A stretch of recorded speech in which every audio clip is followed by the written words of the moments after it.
সত্যি সামনে আসতেই ভজনের অবস্থা খারাপ করে দিল গীতা। সম্পূর্ণ জানতে ভিডিওটিতে একটি লাইক করে প্রথম থেকেই দেখতে থাকুন। গল্পের শুরুতেই দেখা যায় গীতা তাড়াহুড়ো করে হসপিটালের উদ্দেশ্যে রওনা দেয়, আর সেখানে গিয়ে দেখে যে স্বস্তিক বাবু তার বেডে নেই, সেই কেবিনটা ফাঁকা হয়ে পড়ে রয়েছে। ডাক্তারবাবু পেছনে পড়ে রয়েছে। ডাক্তারবাবুকে ধরে তোলে গীতা আর বলে, কি হয়েছে ডাক্তারবাবু, পেশেন্ট কোথায়?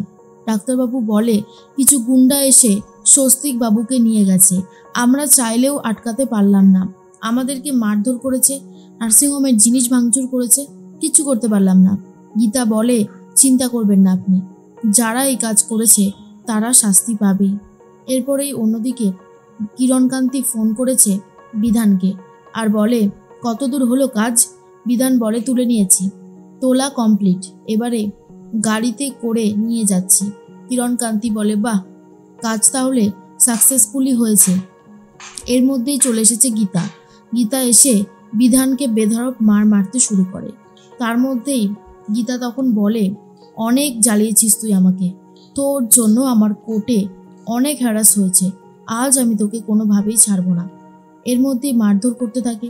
তখনই চলে এসেছে অফিসাররা এসে বিধানকে আগে অ্যারেস্ট করে, তারপর যারা যারা ঝামেলা করেছিল তাদের মধ্যে বেশ অনেকজনকে অ্যারেস্ট করেছে। এর মধ্যে কিরণকান্তি আবারও ফোন করে। তখনই গীতা ফোন ধরেছে আর বলে, ব্যাস, তাহলে তো আমি বিধানকে ধরে নিলাম, এবারে কি করে বাঁচাবেন বিধানকে? আর কোনো উপায় কিন্তু নেই, যা যা করেছেন সব কিছুর বদলা নেওয়ার সময় এসে গেছে। কিরণকান্তি খুব ভয় পেয়ে যায়, বুঝতে পারে বিধান ধরা পড়েছে। এর মধ্যেই স্বস্তিক বাবুকে আবারও নার্সিংহোমের ভেতরে নিয়ে যাচ্ছে গীতা।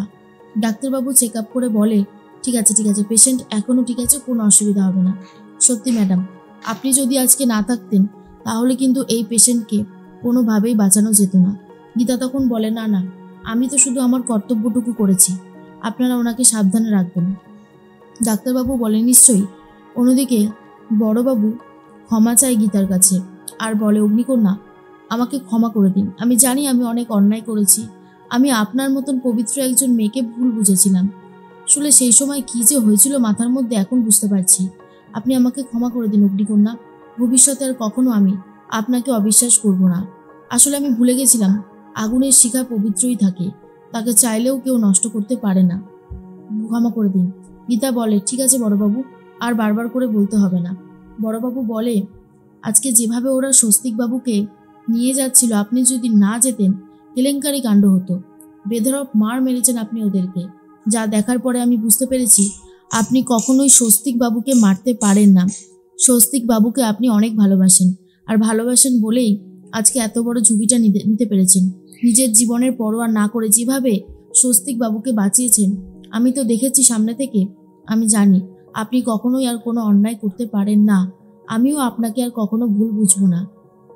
গীতা বলে, বড়বাবু, বিধানের সাথে কথা বলতে পারি? বড়বাবু বলে, নিশ্চয়ই পারেন অগ্নিকন্যা, আমি এখনও ওকে অ্যারেস্ট করিনি, 10 মিনিট পর ওকে অ্যারেস্ট করব, 10 মিনিট আপনার হাতে সময় আছে।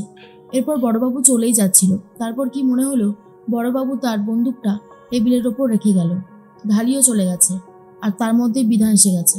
গীতা বলে, বল, কার কথাতে এই কাজটা করেছিস? বিধান তখনও চুপ করে রয়েছে। এরপর বিধান বলে, আমি জানি না। গীতা বলে, তাহলে তুই অন্য কারোর জন্য শহীদ হবি, তাই তো? দেখ, তাহলে আমার আর কিছু করার নেই, আর কিছু বলারও নেই, তুই যদি অন্য কারোর জন্য শহীদ হতে চাস সেটা সম্পূর্ণ তোর ব্যাপার, আমি আর তোকে কি করেই বা বাঁচাবো বল, আমার তো আর সেই ক্ষমতা নেই। এরপর বন্দুকটা রীতিমতো বিধানের মুখে ঢুকিয়ে দেয়। বল বল বল বল, কে করতে বলেছে? অন্যদিকে কিরণকান্তি ভজনকে ফোন করে বলে, কি করছো তুমি? ওইদিকে বিধানকে অ্যারেস্ট করেছে গীতা, যাও শিগগিরই ও জামিনের ব্যবস্থা করো, একবার যদি বিধানের মুখ খুলিয়ে নেয় তাহলে কিন্তু এই প্ল্যানটাও বানচাল হয়ে গেল। ভজন বলে, কি করে অ্যারেস্ট হলো আমি তো বুঝতে পারছি না, প্ল্যান তো একদম সাজানো ছিল। কিরণকান্তি বলে, কি করে অ্যারেস্ট হলো সেটা বড় কথা না, বড় কথা এখন যাও ওর জামিন করাও। ভজন বলে, আমি এক্ষুনি যাচ্ছি। এদিকে গীতা বিধানকে বেধড়ক মার মেরে মুখ থেকে সত্যিটা বার করে নেয়। অন্যদিকে ভজন চলে গেছে বড়বাবুর কাছে আর বলে, বড়বাবু, আমি বিধানের জামিন নিয়ে কিছু কথা বলতে এসেছি। তারপরেই গীতা এসে বলে, অগ্নিজিৎ মুখার্জি আর ভজন মিত্তিরকে আগেই বলেছিলাম ওকালতি ছেড়ে দালালি করতে, আর এখন মনে হচ্ছে সেটাই করবেন, তাই তো ভজন? ভজন তখন বলে, এই মুখ সামলে কথা বল। তুই কাকে কি বলছিস? তুই ভুলে গেছিস? ভদ্রভাবে কথা বল, বুঝেছিস তো? তখনই গীতা বলে, ভদ্র আমি অনেক ছিলাম, আপনাদের কুকীর্তি দেখে আর ভদ্র হতে পারছি না, তাই জন্যই তো বেশি করে রাগ হচ্ছে আপনাদের ওপর। ভজন বলে, আমি বিধানকে ছাড়াতে এসেছি বড়বাবু। গীতা বলে, বিধান স্টেটমেন্ট দিয়ে দিয়েছে, বিধানকে ছাড়িয়েও আর কিছু হবে না। এর মধ্যে কিরণকান্তিকে আবার ফোন করে গীতা বলে, বিধান কিন্তু স্টেটমেন্ট দিয়ে দিয়েছে, আপনি আর আপনার ছেলে যেই প্ল্যানগুলো করেছিলেন সেটা কিন্তু সফল হলো না, পুরোটাই ভেস্তে গেল। গীতা এমন করে কথা বলে কিরণকান্তি ভয় পেয়ে যায়।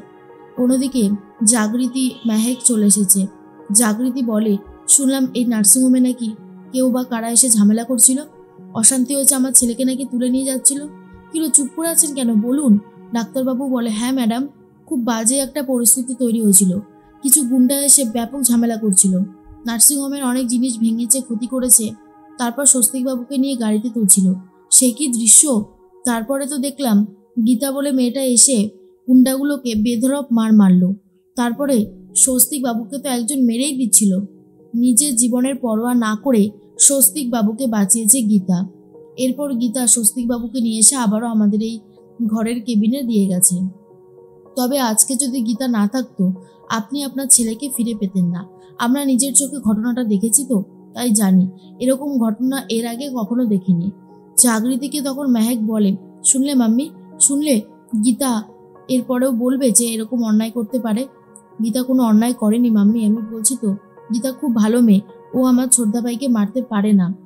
তখনই আরেকজন বলে, কিন্তু এই যে অগ্নিজিৎ মুখার্জির বিরুদ্ধে যে কথা বলছে সেগুলো? মেহেক বলে, অগ্নিজিৎ মুখার্জির বিরুদ্ধে কথা বলছে কারণ গীতা তো কোনো অন্যায় করেনি, তাই না? এর মধ্যে জাগৃতি সত্যিটা জেনে খুব কষ্ট পায়। অন্যদিকে গীতা বড়বাবুকে বলে দেয় কি কি করতে হবে। বড়বাবু তখন বলে, ঠিক আছে অগ্নিকন্যা, আপনি যেটা বলছেন সেটাই হবে, আপনি চিন্তা করবেন না, আমি সবটা খুব ভালোভাবে করে দেব, এবারে শুধু সময়ের অপেক্ষা। তার মধ্যে জাগৃতি ফোন করেছে গীতাকে। গীতা বারবার হ্যালো হ্যালো করতে থাকে। জাগৃতি প্রথমে ভেবেছিল গীতাকে ফোন করে ধন্যবাদ জানাবে, কিন্তু পরে আর কোনো কথাই বলতে পারছে না জাগৃতি। গীতা বলে, হ্যালো, কে বলছেন? জাগৃতি একবারও কিছু বলতে পারে না। তারপর ফোনটা কেটে দিয়ে খুবই কান্নাকাটি করতে থাকে। আর অন্যদিকে দেখা যায় গীতা চলে গেছে কৃপানের কাছে আর বলে, বাবু সোনা, ভেবেছিলাম তুই জেলে এসে শুধরে যাবি, কিন্তু না, তুই শোধরাবি না, তুই শোধরানোর মতন ছেলেই নোস। তবে ভজনের অবস্থা খারাপ, বিধানের অবস্থাও কিন্তু খারাপ, আর বাকি রইলি তুই, তোকে আর কি বা করবো, তুই তো অলরেডি জেলের ভিতরেই রয়েছিস। আর বিধান যেহেতু স্টেটমেন্ট দিয়ে দিয়েছে, তাই তোদের কিন্তু বিপদ। তখনই কৃপান বলে, অগ্নিজিৎ মুখার্জি লটা খুব ভালো মতন জানে, তুমি কিছু করতে পারবে না। গীতা বলে, কি করতে পারবো আর কি করতে পারবো না সেটা তোকে জানতে হবে না,